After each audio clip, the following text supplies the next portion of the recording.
So, to ensure active reading and meaningful application of the principles of the book in our lives, some reflection questions have been added to each chapter.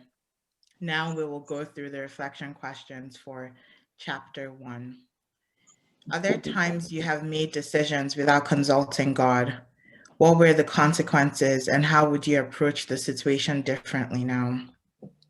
So, this question enjoins us to think about our lives and our stories and reflect on times we've made decisions without consulting God.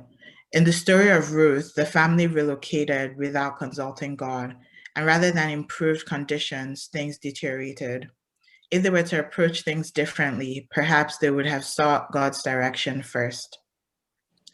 Another reflection question is, what lessons have you learned in this chapter, and how will you apply the lessons learned going forward? A key takeaway from this chapter is evidence in some quotes from the chapter. The author writes, often when we go through difficult times, our response at those times is critical to our emergence from it at the end of the day. So, running away from the problem may not always be the solution. It is important to look to God for answers.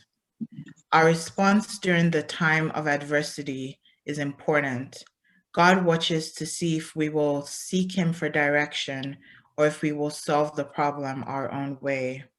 God wants to show His ability to us to keep us safe despite the difficulty. Unfortunately, many of us relocate without consulting God. We look for quick solutions that might end up giving us bigger problems in the long run, as we see in the case of Elimelech and Naomi. But God is merciful. Thank you.